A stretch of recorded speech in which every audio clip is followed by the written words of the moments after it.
ইহবিবুকুমুল্লাহ, তোমার অনুসরণ করলে আমি আল্লাহ তাদেরকে ভালোবাসবো। ওয়া ইয়াগফির লাকুম যুনুবাকুম আল্লাহু গফুরুর রহিম, আর আমি আল্লাহ রাব্বুল আলামিন তাদের ভালোবেসে পিছনের সব গুনাহ মাফ করে দেবো। জোরে বলুন সুবহানাল্লাহ। এরপরে রাসূলের একটা হাদিস পড়েছিলাম, এটা বলে শেষ করব। আল্লাহ রাসূল সাল্লাল্লাহু আলাইহি ওয়াসাল্লাম বলছেন, লা ইউমিনু আহাদুকুম হাত্তা কুনা হাব্বা ইলাইহি মিন ওয়ালিদিহি ওয়া ওয়ালাদিহি ওয়ান নাসি আজমাইন। রাসূল বলছেন, ততক্ষণ পর্যন্ত তোমরা পূর্ণ মুমিন মুসলমান হতে পারবে না যতক্ষণ না তোমার বাপ মা ভাই বোন স্ত্রী পুত্র স্বজন দুনিয়ার সব কিছুর চেয়ে আমি রাসূলকে বেশি না ভালোবাসবে, ততক্ষণ তোমরা মুমিন হতে পারবে না। আমরা আমাদের জীবনের থেকে, জান মালের থেকে, আমাদের বাপ মা স্ত্রী পুত্র স্বজনের থেকে, সব কিছু থেকে নবীকে বেশি ভালোবাসতে পেরেছি। তার নমুনা এখানে জলসা হচ্ছে, আত্মীয় স্বজন লোক কুটুম গ্রামে ভর্তি, আর স্টেজে লোক নেই, খেতে এসছে, জলসা শুনতে আসেনি। তো খেতে আসবে, জলসার নাম করে বদনাম করতে আসবে না। এবার ভালোবাসা কাকে বলে শোনেন। রাদিয়াল্লাহু আনহুম ওয়া রাদওয়ান, আল্লাহ বলছেন, হে নবী আমি আপনার সাহাবীদের প্রতি রাজি, ওরা আমার প্রতি রাজি, ওরা আমার প্রতি রাজি, আমি আল্লাহ সাহাবীদের প্রতি রাজি। জোরে বলুন সুবহানাল্লাহ। কেমন? নিজের থেকে জান এবং মাল স্ত্রী পুত্র স্বজনের থেকে নবীকে বেশি ভালোবেসেছে সাহাবীরা, আর নবীকে বেশি ভালোবেসেছেন বলে আল্লাহ পাক তাদেরকে ভালোবেসে বলছেন, তোমরা আমার প্রতি রাজি, আমি আল্লাহ তোমাদের প্রতি রাজি। জোরে বলুন সুবহানাল্লাহ। রাসূলের একজন সাহাবী হযরতে হানজালা রাদিয়াল্লাহু তাআলা আনহু, রাসূল বলছেন, হানজালা তোমার আজ বিবাহ হয়ে গেছে, ঘটনা সংক্ষেপে নিয়ে আসি, তোমার আজ বিবাহ হয়ে গেছে, আমি আমার দরবার থেকে তোমাকে ছুটি দিলাম, বাসর রাতে স্ত্রীর কাছে থাকবে, এটা সুন্নত। এই সুন্নতটা আমাদের গ্রামগঞ্জের মানুষ এটা আমরা আমল করি না।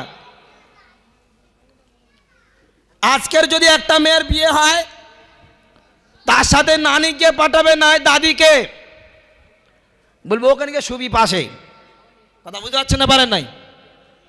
নবীজি বলছেন, যেদিন বিবাহ হবে সেই রাতে স্বামী স্ত্রী এক জায়গায় দাও, এক রাত এক জায়গায় দাও। আমরা কি করি? নানিকে পাঠাই, 18 বছর তোর কাছে শুয়েছিল আসামে টেনে, দাদিকে পাঠাচ্ছি, 18 বছর তোর কাছে শুয়েছিল আসামে টেনে, ওই দিনে গিয়ে ব্যাঘাত ঘটাচ্ছ, সুন্নতের খেলাফ। সমাজ কি বলবে? সমাজ কি বলবে? এই তো ধ্বংস হয়ে গেছি আমরা। সমাজ কি বলবে? আল্লাহ কি বলবে? রাসূল কি বলবে? সে কথা আমরা মানি না। রাসূলের সাহাবী হযরত হানজালা, নবীজি বললেন বিবাহ হয়ে গেছে, বাসর রাত, রাত্রেবেলা বিবির কাছে থাকবে, পরে আমার কাছে এসো।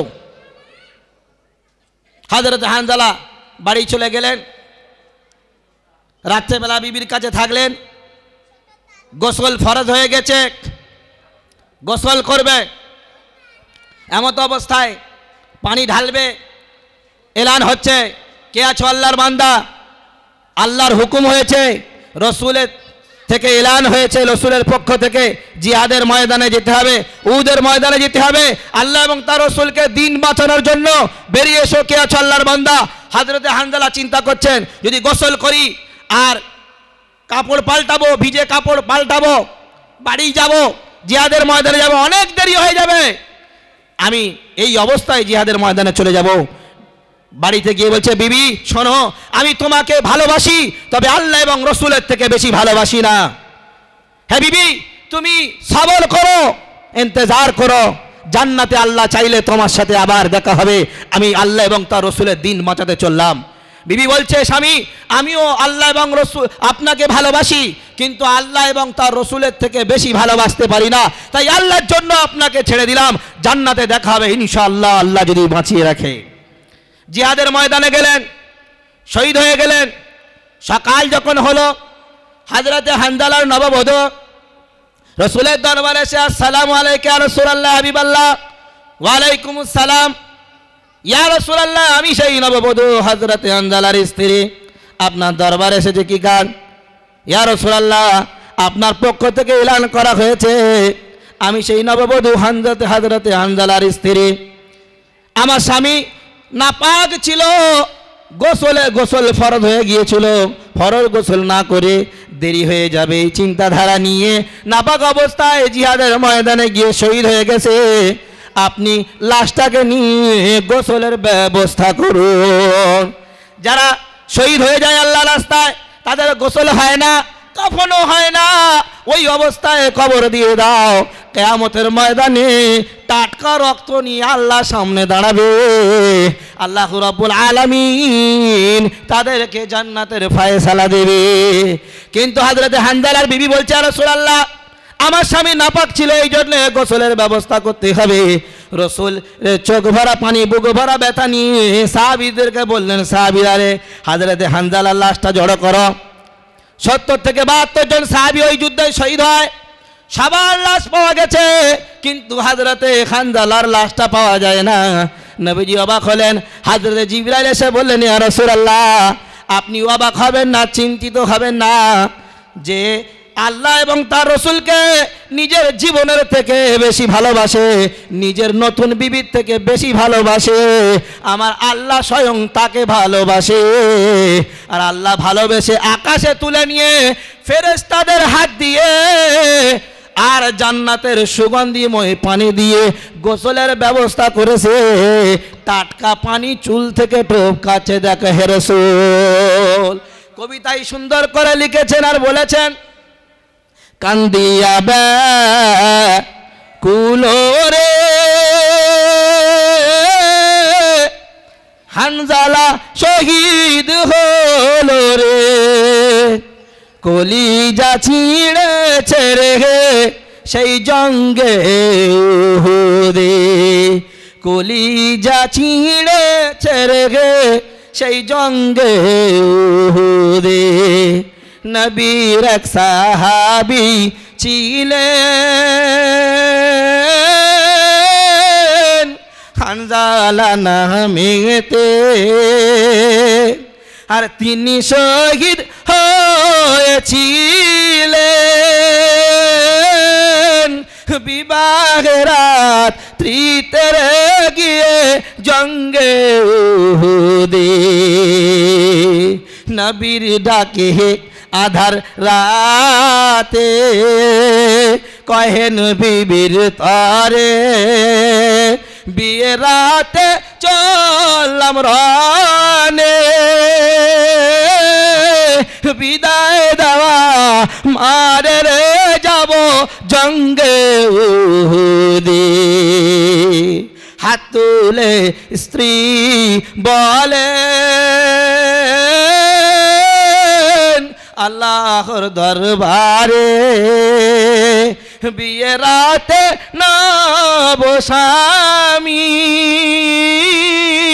সপিলাম তো মারে রে সেই জঙ্গে উহুদে।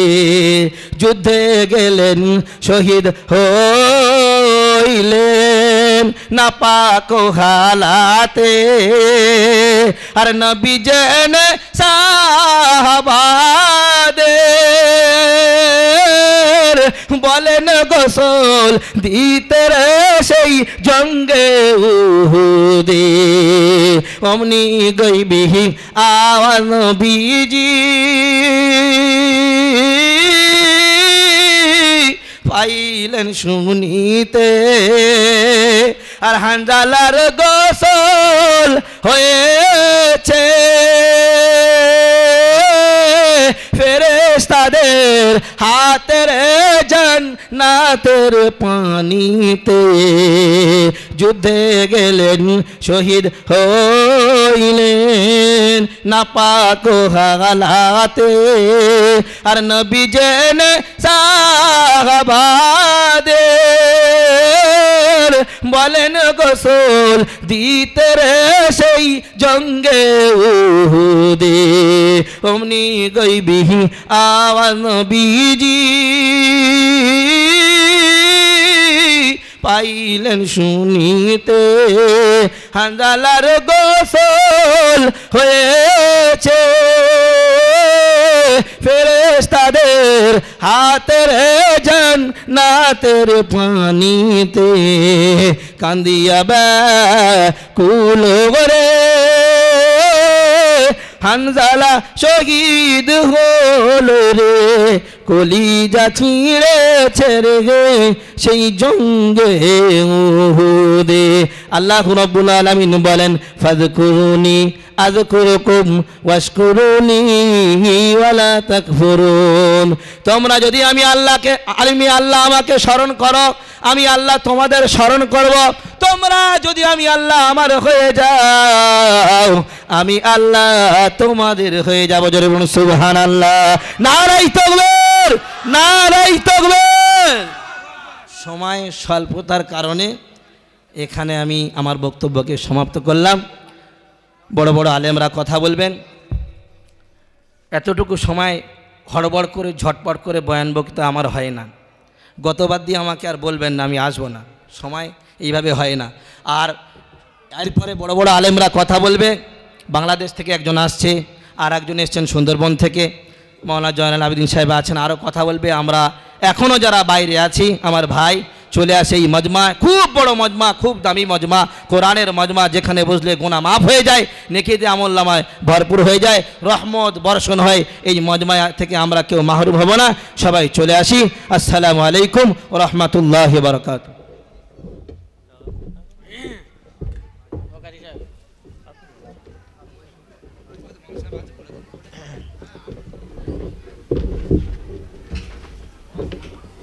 এখন আপনাদের সম্মুখে আমাদের পরিচিত জনাব হযরত মাওলানা জয়নাল আবেদিন সাহেব খুব গুরুত্বপূর্ণ বক্তব্য রাখবেন।